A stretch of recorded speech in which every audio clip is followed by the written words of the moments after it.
নবীজির কলিজার টুকরা মেয়ে খাতুনে জান্নাত মা ফাতেমা রাদিয়াল্লাহু তাআলা আনহার তিনজন ছেলে সন্তান ছিল। এর মধ্যে দুইজন হাসান হুসাইন, আর একজন হলেন মুহসিন। তিনি শিশুকালেই ইন্তেকাল করেন। হাসান হুসাইন তারা আমার নবীর কলিজার টুকরা নাতি। মায়ার নবী বলেন, হাসান হুসাইনকে যে ভালোবাসলো সে যেন আমি নবীকে ভালোবাসলো, আর যারা হাসান হুসাইনকে উপর বিদ্বেষ রাখলো সে যেন আমি নবীর উপর বিদ্বেষ রাখলো। হাসান হুসাইনকে যে ভালোবাসলো আল্লাহ তাকে ভালোবাসেন। আল্লাহর নবী রহমতের নবী একদিন চাদর দিয়া নিজে এবং পরিবারের সবকে চাদর দিয়ে ডাকলেন। হাসান হুসাইন আসলেন, তাদেরকেও চাদরের ভিতরে ঢুকাইলেন। কলিজার টুকরা মেয়ে ফাতেমা আসলেন, চাদরের ভিতরে ঢুকাইলেন। আলী আসলেন, চাদরের ভিতরে ঢুকাইলেন। নবী তার সমস্ত পরিবারকে চাদরের ভিতরে ঢুকায়া বলতেছেন, এরাই হলো আমার আহলে বায়াত। ভাইরা বন্ধুরা, এত মায়া, এত মায়া, এত মায়া হাসান হুসাইনের উপর। আমার নবী রহমতের নবী, মায়ার নবী এত ভালোবাসতেন নবীজি। ভাইরা বন্ধুরা, আল্লাহর নবী রহমতের নবী মসজিদে নববীর মিম্বরে খুতবা দিচ্ছেন সাহাবায়ে কেরামদেরকে সামনে নিয়ে। ওই অবস্থায় হুসাইন মসজিদে নববীর মিম্বর, মসজিদে নববীর দরজার সামনে হাসান হুসাইন তারা আসলেন। নবী কিন্তু মিম্বরে সাহাবায়ে কেরামদেরকে সামনে নিয়ে তিনি দ্বীনের আলোচনা করতেছেন, খুতবা দিচ্ছেন। যেই মাত্র আমার নবী, মায়ার নবীর নজর হাসান হুসাইনের উপরে পড়ল, আল্লাহর নবী খুতবা বন্ধ করে মিম্বর থেকে নেমে সোজা গেইটের পাশে যাইয়া প্রিয় দুই নাতিকে বুকে জড়ায়া চুমা খাইতে লাগলেন। মসজিদ ভরপুর সাহাবায়ে কেরাম তারা দেখলেন এই হাসান হুসাইন আমার নবী কতটা মায়ার। জন্মের পরেই যেই নবী নিজে আল্লাহর নবী রহমতের নবী, তিনি তো নিজে তাহনিক করলেন। আল্লাহর নবী রহমতের নবী, তিনি বারবার যায়া দেখতেন, চোখে কপালে চুমুকাইতেন। এই সেই কপাল, এই সেই টুট, যেই টুটে আমার নবীর হাজারো চুমা লেগে আছে। আল্লাহর নবীকে হাসান হুসাইন একদিন বলেন, নানা জান, বন্ধুরা ঘোড়া দৌড়ায়, আমাদের জন্য কি ঘোড়া কিনে দিবেন না? আমাদের জন্য কি ঘোড়ার কোনো ব্যবস্থা করবেন না? মায়ার নবী, দয়ার নবী তখন ঘোড়া কিনে দিবেন কোত্থেকে? নবীজি তখন বলতেছেন, রে হুসাইন, দুনিয়ার ঘোড়ার চেয়ে উত্তম ঘোড়ার ব্যবস্থা যদি করি তাহলে কি তোমরা খুশি নও? বলে খুশি। এই বলে আমার নবী সরওয়ারে দু জাহান রাহমাতুল আলামিন তিনি নিজে ঘোড়া হয়ে গেলেন। হাত দুটাকে সামনে দিয়া, পা দুটা জমিনে বিছাইয়া ঘোড়া হয়ে বলতেছেন, এইবার তোমরা ঘোড়ার পিঠে উঠু। হাসান হুসাইন তখন আমার নবীর পিঠে উঠলেন। আল্লাহর নবীর পিঠে উইটা তারা ঘোড়া দৌড়াইতেছেন আর বলতেছেন, এরে ঘোড়া চল। আমার নবীও হাঙ্কুট গালা দিয়ে তিনি ঘোড়ার মতোই চলতেছেন, আনন্দ দিচ্ছেন। হুসাইন বলতেছেন, নানা জান, অন্যদের ঘোড়ার তো লাগাম তাকে ডানে বামে যদি নিতে মন চায়, লাগাম ধরে টান দেয়, ঘোড়া ডান দিকে যায়, বাম দিকে যায়। কিন্তু আমরা আমাদের ঘোড়াকে ডান দিকে বাম দিকে কেমন করে ঘোরাবো? আল্লাহর নবী তখন বলতেছেন, রে নানা জান, আমি নবীর তোমাদের জন্য লাগামের ব্যবস্থাও করতেছি। আমার ডান কানটায় যখন টান দিবা তখন আমি ডান দিকে ঘুরবো, আর বাম কান দিকে যখন টান দিবা তখন আমি বাম দিকে ঘুরবো। ওই অবস্থায় তারা আল্লাহর নবীকে ঘোড়া বানাইয়া, নবী ঘোড়া হইয়া দোনো নাতিকে সোয়ারি বানাইয়া নবীজি তাদের আবদার পূরণ করলেন। হযরত ওমর দেখে ফেললেন। ওমর দেখে হেসে হেসে বলতেছেন, ঘোড়াটা কত দামি হাসান হুসাইন রে, দুনিয়ায় কত রকমের ঘোড়া আছে, কিন্তু তোমাদের ঘোড়াটা কত দামি তোমরা জানো না। নবী তখন বলতেছেন, ওমর, ঘোড়াটার দাম শুধু তুমি বুঝলা, কিন্তু ঘোড়ার সওয়ারির দামটা বুঝলা না। এ আমার ভাই বন্ধুরা, আল্লাহর নবী রহমতের নবী মায়ার নবীকে একদিন হুসাইন বলতেছেন, নানা জান বলুন তো দেখি কে সবচেয়ে বড়, আপনি বড় না আমি বড়? আল্লাহর নবী রহমতের নবী বলেন, নানা ভাই আমি বড় না তুমি বড়, তুমি বলো, তুমি বলো দেখি একটু, তুমি বলো। হযরত হুসাইন বলেন, নানা জান আমি যদি বলি তাহলে বলবো আমি আপনার চেয়ে বড়, আমি আপনার চেয়ে বড়। আল্লাহর নবী অবাক হয়ে বললেন, হুসাইন কেমন করে তুমি আমার চেয়ে বড়, একটু বলবা কি? এইবার হুসাইন বলতেছেন, নানা জান আমি কেমন করে বলবো, সেটা কি বলবো? কয় বলো। এক নম্বর কথা হলো, বলুন তো আপনি দেখি, বলুন আপনি দেখি আপনার বাবার নাম কি আর আমার বাবার নাম কি? আমার বাবার নাম কি আপনি জানেন? বলে জানি। কে? আমার বাবার নাম কি একটু বলেন। নবী বলেন, তোমার বাবার নাম হলো শের খুদা আলী, যার উপাধি ছিল হায়দার। শের খুদা আলী তোমার বাবা। হুসাইন বলতেছেন, নানা জান তাহলে একটু বলুন আমার বাবা আলী আর আপনার বাবার নাম কি? বলে আমার বাবার নাম হলো আব্দুল্লাহ। ও নানা জান আপনার বাবা আব্দুল্লাহকে দুনিয়ার কয়জন মানুষ চিনে? জিজ্ঞেস করা হয় যদি কেউ কেউ চিনবে, কেউ চিনবে না। স্মরণে রাখবে কয়জন, তার নাম ইতিহাসে থাকবে কেমন করে। কিন্তু আমার বাবা আলীকে চিনে না কে? আরবের জমিনে এমন কোনো মানুষ নাই যারা আমার বাবা আলীকে চিনে না, আমার বাবা আলীর বীরত্ব সম্পর্কে জানে না। যদি বাবার দিক দিয়ে তুলনা করা হয় তাহলে আপনার বাবার চেয়ে আমার বাবা অধিক বড়। আল্লাহর নবী বললেন, বুঝলাম, তারপরে বলো। বলো গো নানা জান এবার বলুন আপনার মায়ের নাম কি? বলে আমার মায়ের নাম হলো আমিনা। নানা জান তাহলে আমার মায়ের নাম জানেননি? আমার মায়ের নাম হলো খাতুনে জান্নাত ফাতেমা রাদিয়াল্লাহু তাআলা আনহা। আমার মার মর্যাদা সম্মান আপনি জানেননি? আমার মা হলো সাইয়্যিদাতু নিসাই আহলিল জান্নাহ। আমার মা হবেন জান্নাতের সকল মহিলাদের সরদারিনী। আমার মা তিনি হলেন রাহমাতুল আলামিনের কলিজার টুকরা মেয়ে। আমার মা হবেন জান্নাতের সকল মহিলাদের সরদারিনী। আমার মা যখন হাসরের মাঠে তিনি জান্নাতে যাবেন, আল্লাহ পাক রব্বুল আলামিন সমস্ত হাসরবাসীকে বলবেন, গদ্দু আবসারাকুম হাত্তা দাখালাত ফাতিমা বিনতে মুহাম্মাদ ইলাল জান্নাহ। আমার মা যখন হাসরের মাঠে জান্নাতে যাওয়ার জন্য রওনা দিবেন, সেদিন নাকি আল্লাহ পাক বলবেন, এর হাসরবাসী দুনিয়ার মানুষ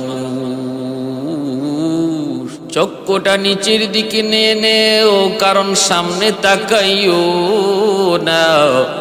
আমার নবীর কলিজার টুকরা মেয়ে ফাতেমা জান্নাতে যাইতেছে, সবার চোখ নত করে নাও। আমার মার এত মর্যাদা, এত সম্মান, যেই মা জান্নাতের সব মহিলাদের সরদারিনী। আর আপনার মারে কয়জন মানুষে চিনে? কয়জন? জিজ্ঞেস করলে কেউ বলবে চিনি, কেউ বলবে চিনি না। তাহলে মায়ের দিক থেকে যদি তুলনা করা হয়, আমি আপনার চেয়ে বড়, আপনার মার চেয়ে আমার মা অনেক বড়। আল্লাহর নবী রহমতের নবী এবার বলেন, ভাইরে বুঝলাম তো, এরপরে বলো। বলে এরপরে নানা জান, এরপরে হলো আপনার নানার নাম কি একটু বলতে পারবেননি? আল্লাহর নবী বলেন, আমার নানার নাম হলো অমুক। ও নানা জান আপনার নানাকে কয়জন মানুষ চিনে? কয় চিনি না। কিন্তু আমার নানার নাম আপনি জানেননি, আমার নানার পরিচয় আপনি জানেননি। আল্লাহর নবী রহমতের নবীর চোখ দিয়ে দর দর করে অশ্রু ঝরে। হুসাইনের জন্য মায়ার নবী দোয়া করে। এত বুদ্ধি, এত বিবেক, এত সুন্দর কথা।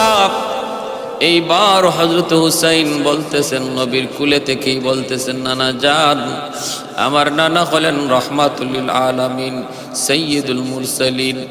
আমার নানা হলেন দুনু জাহানের সরদার, সরদারে দু জাহান, সমস্ত নবীদের নবী, সমস্ত রাসূলগণের রাসূল।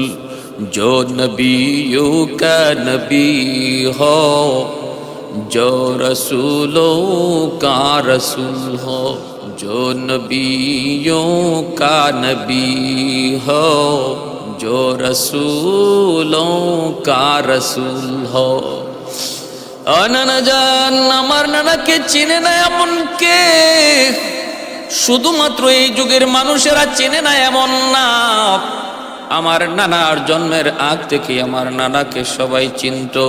কারণ আমার নানার গল্প আল্লাহ পাক তাওরাত কিতাবে করছেন, ইনজিল কিতাবে করছেন, জাবুর কিতাবে করছেন, আসমানি সমস্ত সহিফা এর ভিতরেও তিনি করছেন। সমস্ত নবীদের কাছে আমার নানা জানের খবর আল্লাহ পাঠাইছেন। অতএব নানার দিক দিয়ে যদি বিবেচনা করা হয়, আপনার নানার চেয়ে আমার নানা অনেক বড়। এবার নানা আপনি বলুন, কোন দিক দিয়ে আপনি শ্রেষ্ঠ? কোনো দিক দিয়েই তো না, সর্বদিক দিয়ে আমি হলাম আপনার চেয়ে বড়।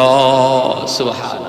हैदर तेरा नाम से इस्लाम रहेगा, हैदर तेरा नाम से इस्लाम रहेगा, दुनिया की सदाकत में तेरा नाम, दुनिया की शजाअत में तेरा नाम रहेगा, दुनिया की शजाअत में तेरा नाम रहेगा। उस्मान तेरा नाम से इस्लाम रहेगा, दुनिया की सखावत में तेरा नाम रहेगा, दुनिया की सखावत में तेरा नाम रहेगा। फारूक तेरा नाम से इस्लाम रहेगा, दुनिया की अदालत में तेरा नाम रहेगा, दुनिया की अदालत में तेरा नाम रहेगा। सिद्दीक तेरा नाम से इस्लाम रहेगा, दुनिया की सदाकत में तेरा नाम रहेगा।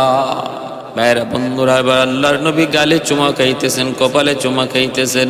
মায়ার নবী কপালে চুমা খায় বলতেছেন, নানা জান, আমার বুঝ হয়ে গেছে, আমি মেনে নিলাম তুমি শ্রেষ্ঠ, তুমি আমার চেয়ে বড়, তুমি আমার চেয়ে বড়। আল্লাহর নবী, রহমতের নবী, মায়ার নবী, দয়ার নবী এতটা ভালোবাসতেন, এতটা মহব্বত করতেন। একবার জিব্রাইল আমিন আল্লাহর নবীর সামনে মসজিদে নববীতে বসা, ওই অবস্থায় জিব্রাইল আমিন আল্লাহর নবীর কাছে বসা, বড় পেরেশান। নবী দেখতেছেন জিব্রাইল বড় পেরেশান। আল্লাহর নবী, রহমতের নবী, হঠাৎ করে তিনি দেখেন দরজার সামনে তিনজন বালক। একজন হলেন আমার নবীর এক ছোট্ট পুত্র, আরেক হলো হাসান হুসাইন। ওই অবস্থায় জিব্রাইল আমিনকে নবী জিজ্ঞেস করেন, রে জিব্রাইল, এত পেরেশানি লাগে কেন, এত চিন্তিত কেন, কারণ কি? জিব্রাইল বলেন, নবী গো, যত পরীক্ষা দিয়েছেন আজকের পরীক্ষাটা আপনার জন্য অনেক কঠিন। সবগুলা পরীক্ষা আপনি পাস করেছেন, তবে আজকের পরীক্ষাটা আপনার জন্য বড় কঠিন। জানি না গো নবী কি হবে। আল্লাহর নবী বললেন, কি তুমি পরীক্ষা নিতে চাও? আমার আল্লাহ কি পরীক্ষা চান একটু বলেন।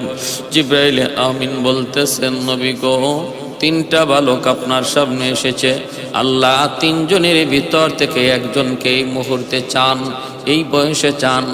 এবার আপনি কাকে দিবেন একটু বলেন, কাকে দিবেন আপনি বলেন? নিজের সন্তান দিবেন নাকি নাতি দিবেন? আমার নবী, রহমতের নবী, বুঝতে পারলেন দুনিয়ার যতগুলা পরীক্ষা নবী দিয়েছেন এর মধ্যে সবচেয়ে বড় কঠিন পরীক্ষা এখন নবীর সামনে হাজির। আল্লাহর নবী এইবার তিনজনকে বুকে জড়ায় নিলেন, আর নবী জানতেছেন তিনজনের একজন চলে যাবেন। আল্লাহর নবী সন্তানের মায়া, কেমন করে তিনি সন্তানের মায়া বলবেন, আবার কেমন করে নাতিদের মায়া বলবেন? নবী চিন্তায় পড়ে গেলেন, কঠিন পরীক্ষায় নবী পড়ে গেলেন।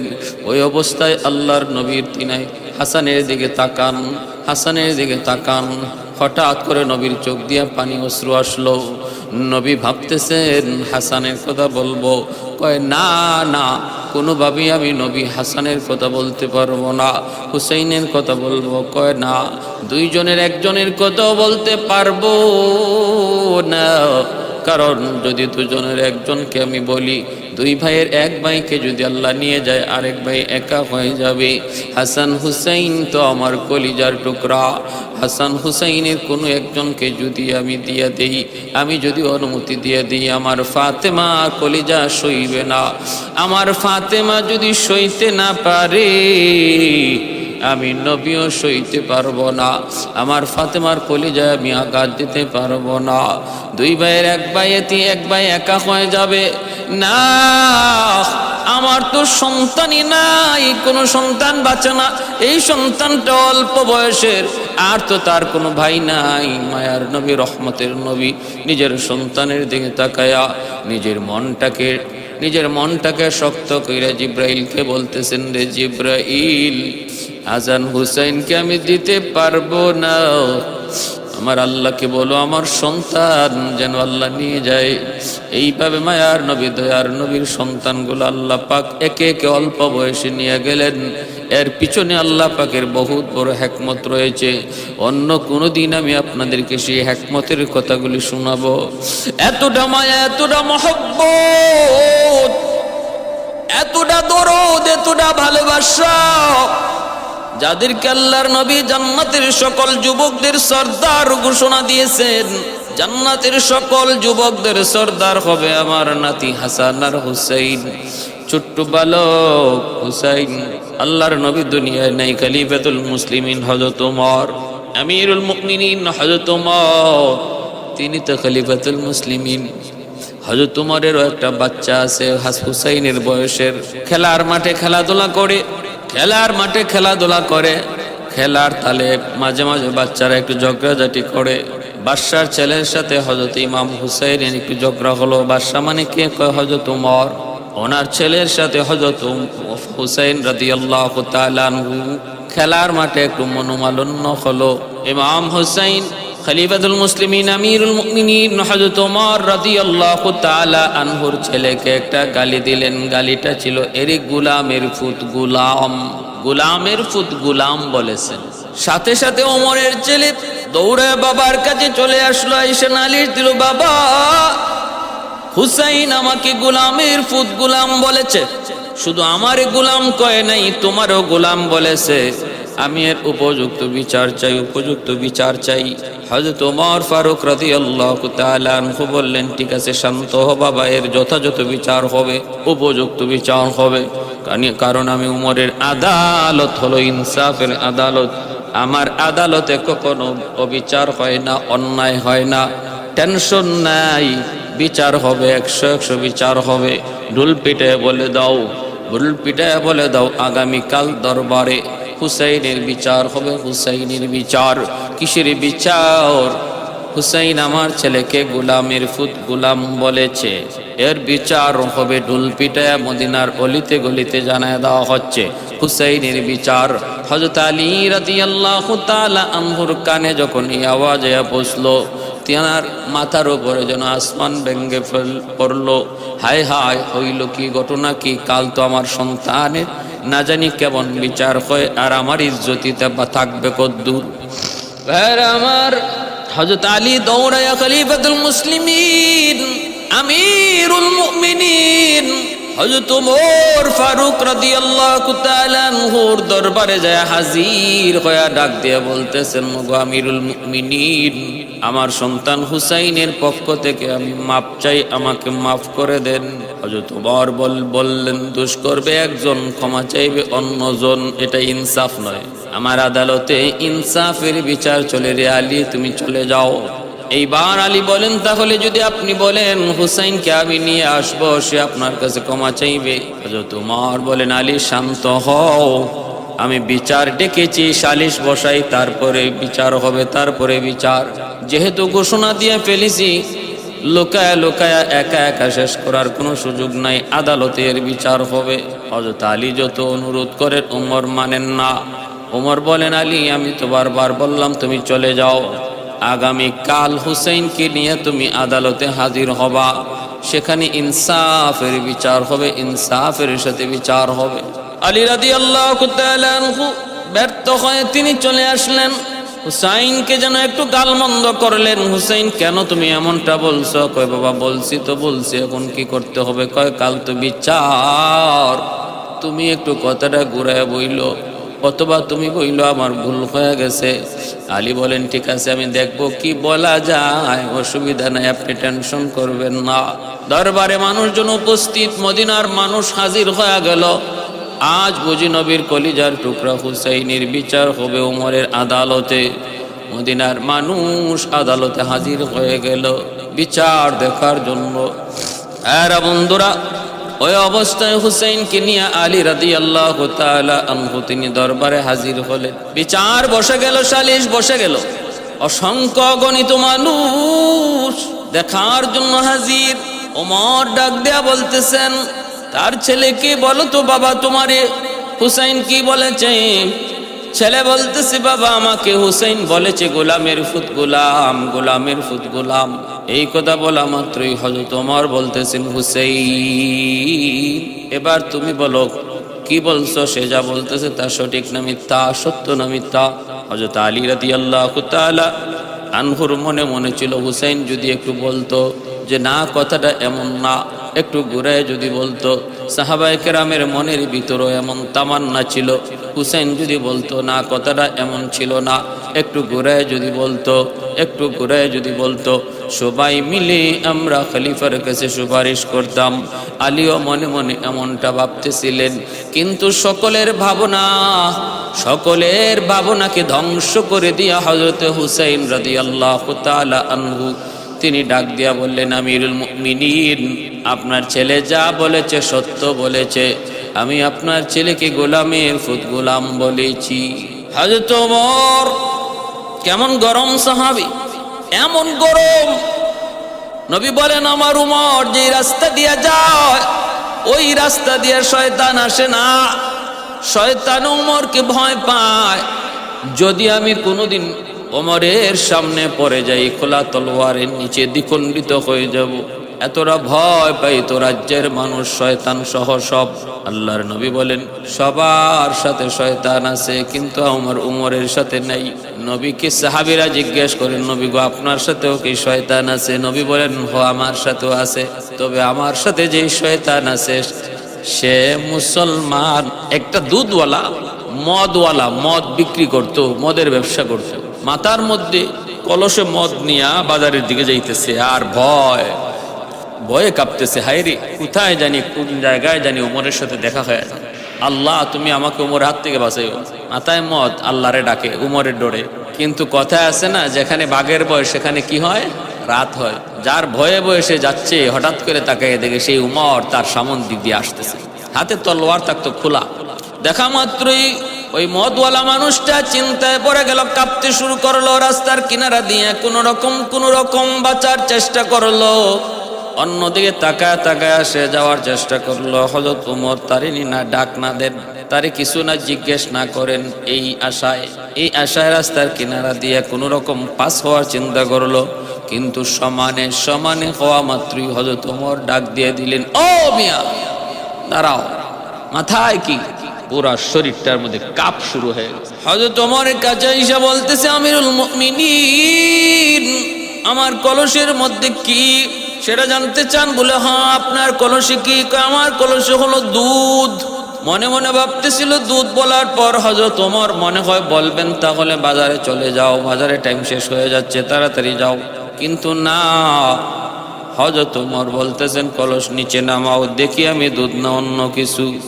যখনই বলছেন কলসটা নিচে নামাও, তখনই তার পুরা শরীরের মধ্যে তুফান শুরু হয়ে গেছে, তুফান।